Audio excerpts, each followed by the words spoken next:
Halo Sobat Caping, kembali lagi bersama saya di channel Caping Petani. Apa kabar buat Sobat Caping semua? Semoga Sobat Caping dalam keadaan sehat walafiat dan dimudahkan segala urusan dan rezekinya. Amin. Jadi di konten kali ini kita akan membahas 6 hal yang harus dihindari dari air cucian beras. Untuk selengkapnya tonton terus video ini sampai habis, oke?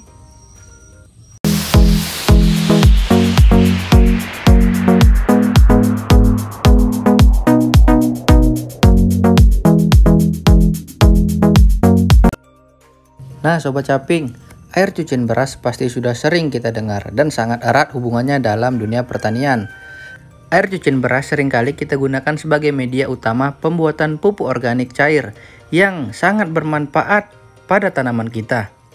Air cucian beras juga menjadi media utama dalam penumbuhan mikroorganisme lokal yang nantinya kita manfaatkan untuk kesuburan tanah dan tanaman.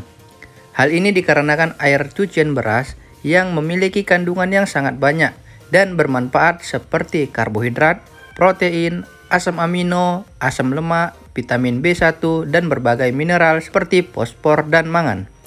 Air cucian beras ini berpotensi untuk mengembangkan atau menumbuhkan bakteri yang baik yang berfungsi untuk menyuburkan tanah dan tanaman kita. Sobat Caping, air cucian beras ini selalu digunakan di dalam pertanian. Dikarenakan kandungan B1 yang merupakan JPT yang bagus untuk merangsang pertumbuhan dan mencegah stres pada tanaman, khususnya pada tanaman yang baru pindah tanam. Dan seperti yang saya jelaskan sebelumnya, bahwa air cucian beras sebagai media utama dalam membuat pupuk organik cair dan penumbuhan mikroorganisme lokal atau MOL, serta air cucian beras ini dapat juga kita siram langsung pada tanaman. Jadi Sobat Caping, ada 6 hal yang harus dihindari dalam pemberian air cucian beras. Apa saja itu? Hal pertama yang harus kita hindari adalah menggunakan air cucian beras yang sudah ditumbuhi oleh bakteri dan jamur patogen. Hal ini ditandai dengan aroma air cucian beras yang berbau busuk. Hal ini akan menyebabkan tanaman kita dihinggapi bakteri dan jamur yang justru dapat membahayakan tanaman kita.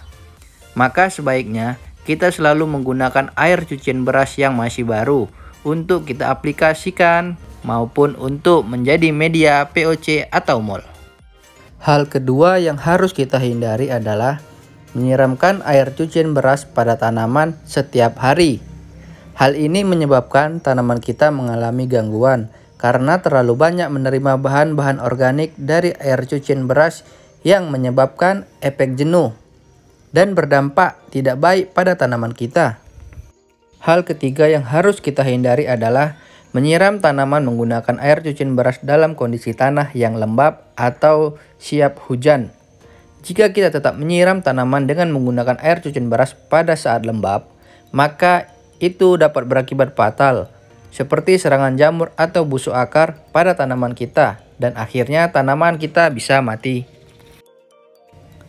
Hal keempat yang harus kita hindari adalah menyiram tanaman sampai kondisi jenuh, yang artinya tanah menjadi becek karena terlalu banyak air cucian beras yang kita siram. Hal ini dapat merusak tanaman, karena tanaman justru kelebihan yang dapat menyebabkan busuk akar.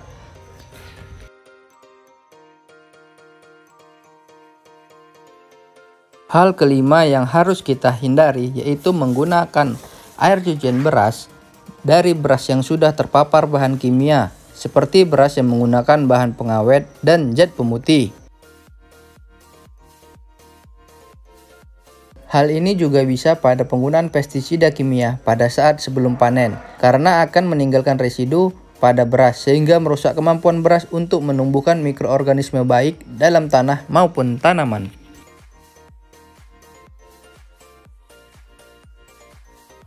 Dan yang terakhir yang harus kita hindari adalah menggunakan air cucian beras bilasan ketiga atau keempat. Hal ini karena kandungan nutrisi pada air cucian beras sudah sangat sedikit atau hampir tidak ada, seperti sama saja kita menggunakan air biasa.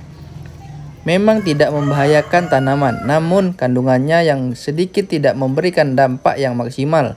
Maka dari itu, sebaiknya kita selalu menggunakan air cucian beras bilasan pertama dan kedua.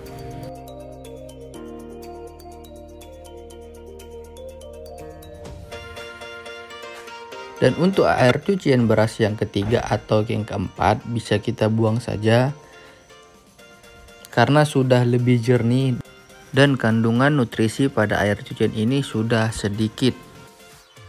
Jadi Sobat Caping, untuk pemberian atau pengaplikasian air cucian beras ini pada tanaman bisa kita lakukan secukupnya atau kita kasih tempo agar hara atau nutrisi yang ada pada air cucian beras dapat terserap maksimal tanpa membuat tanaman itu atau tanah menjadi kondisi jenuh. Karena ketika kondisi tanah jenuh, apapun yang kita berikan seperti pupuk, nutrisi atau semacamnya akan menjadi sia-sia. Hara atau nutrisi yang kita berikan tidak akan menjadi hara tersedia bagi tanaman karena kondisi tanahnya yang sudah mengalami kejenuhan atau pH-nya menjadi turun. Ketika hal itu terjadi, tanaman kita bisa mati. Jadi kita harus memperbaikinya kembali dengan menambahkan seperti dolomit agar membuat tanaman atau tanah tadi menjadi netral kembali. Jadi Sobat Caping, kita sebagai pelaku atau petani harus bijak dalam pemberian pupuk ataupun pestisida pada tanaman kita, atau pemberian yang kita lakukan, kita berikan pada tanaman tidak menjadi dampak buruk pada tanaman yang mengakibatkan sampai kematian.